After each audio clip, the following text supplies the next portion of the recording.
From Studio A in Boston, Massachusetts, this is Ringside with What a Day. Catching you up on all the latest news inside and outside of the ring. Now let's go ringside with What a Day, Joe Lowry. Here is this week's Raw Top 5 Moments. Number 5, Pat McAfee says goodbye for a few months, and we'll see him in January on Netflix. As we kick things off live on Netflix. Number 4, Amber Fry and Isla Dawn retain their tag team belts over Damage Control and the Pure Fusion Collective. Whatever that means. Number 3, the heel turn that never happened. The New Day with Odyssey Jones defeat the Final Testament. Paul Ellering is not happy. Number 2, Uncle Howdy does it again to Chad Gable, and the Wyatt Six continue to roll. The number 1 moment on Raw, the new Judgment Day takes control over the Tower Twins. Didn't have Liv-destroying Rhea on my bingo card. Be sure to like and subscribe to Ringside with What a Day. Hey everybody, welcome to Ringside with What a Day. I'm your host, Joe What a Day Lowry. Thank you all for tuning in here.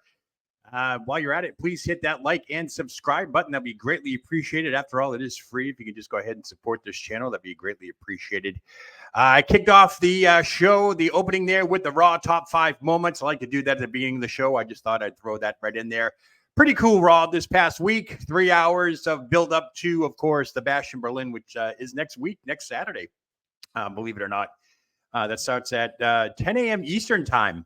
That is with a pre-show. So it's going to be an early day for you wrestling fans with Bash in Berlin. I kind of thought I would throw this show this week into the realm of the WWE television landscape is about to change. That's right, folks. There's a lot of changes that will be taking place starting in the next couple of weeks with SmackDown's move to the USA Network on September 13th. So I just thought I'd share some information with you all to get you caught up to date. So what we do know is that Netflix did buy the rights to air Raw for $5 billion for over the next 10 years. That's right, $5 billion. And with that being said, Peacock will hold the legacy content and will air their premium live events up until 2026. So you're going to be switching around. You're going to have Netflix for Raw in January, starting in January. Then you're going to be going to your PLEs and legacy content, you know, all the old stuff for WWE on the Peacock apps and so forth. That's until 2026. I'm sure there'll be future announcements with that. But after that remains to be seen. But with a $5 billion price tag, it's more than likely that all WWE content will, in fact, be moved over to Netflix sometime in 2026 or after. So from what I'm seeing here with Raw on Netflix, the first Monday in January is Monday, January 6, 2025. Expect that to kick off. Tickets are not on sale yet. They're probably going to make those announcements within the next couple of months as they're just wrapping up their summer tour and they're getting ready to do the fall and winter season ticket. So check that out. Stay tuned to WWE.com and all your Ticketmaster outlets for all that good stuff. Now, this one thing I didn't know, that the move to Netflix means that 80% of the world will now have access to WWE programming. That's right. This is all part of what Nick Khan and Triple H want as premium live events, such as this next Saturday's Bash in Berlin, taking place in Germany. We had Elimination Chamber in Perth, Australia. France just had a pay-per-view. I mean, Saudi Arabia gets a couple a year. We're going to see a lot more of this, folks. Get used to it. Premium live events will not be held on U.S. soil for much longer. They are going global. So that is going to be a huge thing. And I'm sure once the move to Netflix takes place, that's what's going to happen. So expect premium live events to go more abroad, as they say. What we do know for the first episode of Raw, it'll still be 3 hours. John Cena and Pat McAfee will both be on the debut show. That's right. John Cena has announced that he will be debuting on that show. He wants to be a part of it. He just re-signed with the WWE up until late 2025 into 2026. So, of course, the John Cena tour is going to kick off then probably. And Pat McAfee, who just had his last night on Raw this past Monday night, takes off to do College Game Day. And, of course, he does his own Pat McAfee show during the week on YouTube. He's taking some time off from Raw to do that, but he will be back in January for the debut of Raw on Netflix. So that's pretty good. So also something I did not know, that the ad revenues this past Tuesday, this is kind of late news I got yesterday. Did you know that ad revenues for Netflix is up over 150%? And this is partly due to all their regular shows being renewed, but of course, Happy Gilmore 2, which is coming out next year. They're starting to film now. They have the sole rights to that. Of course, Raw is taking place. And I did not know that Netflix is going to be holding 2 NFL Christmas Day matchups. That's right. It looks like we get the Chiefs and the Steelers and the Ravens and Texans going at it exclusively on Netflix. So their ad revenue just skyrocketed over 150%. That is huge. No doubt about that. But anyways, so the big talk about Netflix with Raw, 3 hours and so forth, will there be commercials shown during the show? And the answer is most likely yes. Just like any other streaming pay service, I'll take in point Hulu. You can buy Hulu regular price, or you can get the premium where they will take out the commercials or less commercial interruptions. Peacock does this during their premium live events with WWE. You can pay to upgrade premium, but doesn't mean you won't get the commercials, but you'll get like a WWE promotional package. However, what will remain to be seen is how often will Raw go to a commercial break. One thing I do know that what will happen is the short breaks. Let's just say this. When you are running on a pay station such as USA Network, a television station like that, you have to go to commercial break when they tell you to go. You have no control over that. Hence why we'll see mid-matches or something to the effect that Raw will just cut to a commercial or a segment will be cut short. One of the caveats that Triple H is looking forward to is having that control with Netflix. They don't just have to go to a commercial. They can finish out their segments. They can wrap up storylines. They can do whatever, not just have to cut to a commercial break, So that's the control of having a streaming provider at your service. So bills still need to be paid with Netflix and so forth. So probably expect commercials, not as many commercial breaks. But if you do upgrade your plan for Netflix, I know there's going to be a price increase that is coming down the pike. Not sure what that is yet, but once they figure that out, you're probably going to have the ability to not have to pay for commercials. But in lieu of commercials, WWE will show you something else like a promotional package or some type of event thing or something like that. I'm sure that'll remain to be worked out as well. Netflix will be airing in November live one of their first sporting events. It's the Jake Paul, Mike Tyson fight on November 15th on Friday. They just had the press conference live on Netflix this past weekend. What I would expect is to watch that if you have a Netflix subscription, because this is going to be the premise. This is going to be their first real tune-up. They started out back, I think it was March or April, where Tom Brady had his roast, and that was live and uncensored and unfiltered. It was 3 hours of great television, no commercials or anything like that. So do yourself a favor, November 15th, Friday, just watch and see how Netflix presents the Jake Paul, Mike Tyson boxing match, and you'll probably get a feel because you're going to be less than 60 days out until Raw does take place over on Netflix on the USA. Raw on Netflix. I still have USA in the brain. I do apologize. All right, content. Everybody is talking about content. What will we see with content? Will there be more suggestive dialogue, edgier content? That may be the case down the line. I do not expect nudity and vulgar language on day one. But this is the Paul Levesque era, and with him being a part of the Attitude Era, I think it's safe to say we will get something tantalizing within a storyline that will make viewers' mouths drop.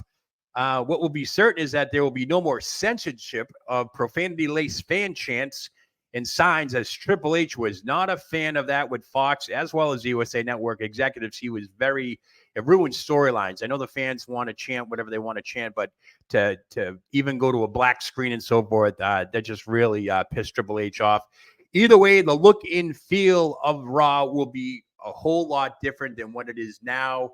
Like I said, I don't expect day one it's going to happen. I think they'll ease their way. I mean, there has been some suggestive dialogue, especially with the Liv Morgan, Rhea Ripley storyline and Dominic and all that stuff. There has been some of that, but nothing like the Attitude Era. Dominic was just on Logan Paul's Impulsive podcast last week saying there might be titties, but who knows? I know back in the Attitude Era, I mean, I used to take my son there, and even the audience got involved with some of that stuff, and I'm sure you can Google those videos and so forth and see Triple H with DX and all that stuff. But moving on, as for the talent who will be coming on Raw in January, this is a big one.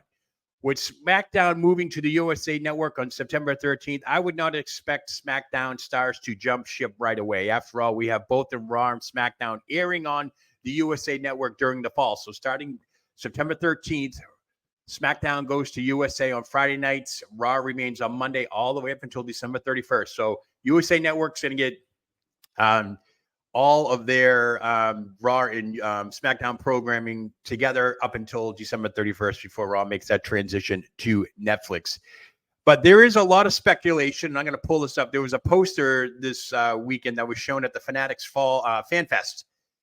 2 posters. One was long, one was horizontal and so forth. Raw on Netflix coming January 2025. Look at the stars that are listed or showcased in these posters. We have the Bloodline. We have a lot of SmackDown superstars. Cody Rhodes is there. Roman Reigns, Solo Sikoa, the Bloodline, Jacob Fatu, Charlotte Flair. Now, whether or not these were just promotional posters that were made and so forth, that remains to be seen. But they're, it's basically showcasing the premier talent. So what's going to happen? I'm hearing rumblings that right now, Cody Rhodes and possibly Roman Reigns will make the transfer over to the USA. I keep saying USA. Over to the Netflix side with Raw. And that reason being is because it's 3 hours of programming.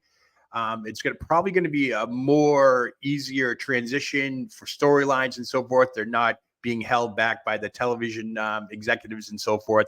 So look for at least Cody Rhodes and Roman Reigns to jump over to SmackDown sometime, from SmackDown to Raw sometime in January. Probably not day one. I mean, it'd be great if it was day one, but there has been no official announcement. Will there be another draft? Nobody knows about that.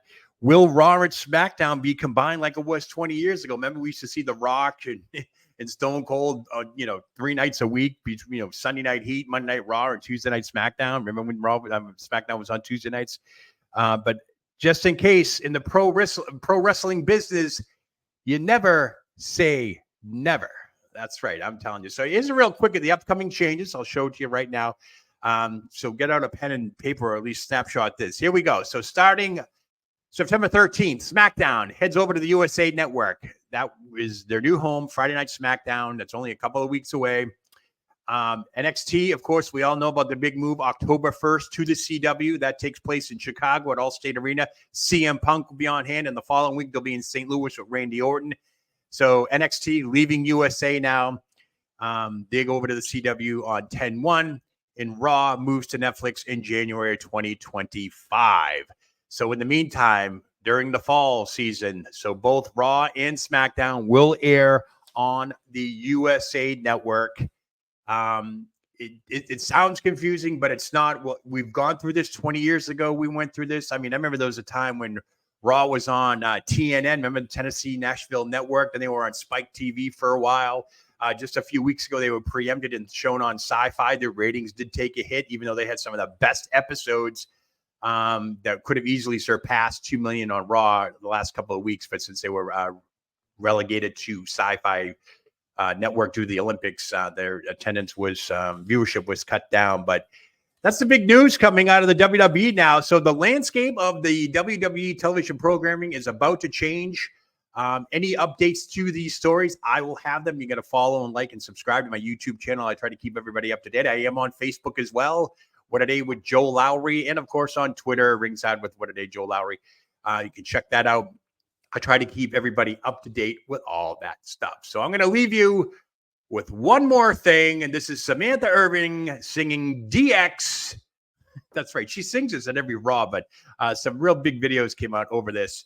But let me get rid of this, and I'll come over here. So Samantha Irvin, I'm going to leave you with this. By the way, folks, don't forget to like and subscribe to this channel. Hit that like and subscribe button down below. It'd be greatly appreciated. We're growing every day, new content, daily uploads, weekly episodes coming at you. And I appreciate everybody's support. So I'm going to leave you this right now. It's Samantha Irvin and DX this past Monday Night Raw in Fort Lauderdale, Florida. I'm Joe Lowry. What a day. WWE ring announcer Samantha Irvin sings the DX theme to the Raw crowd during his segment break. You know who you're talking to?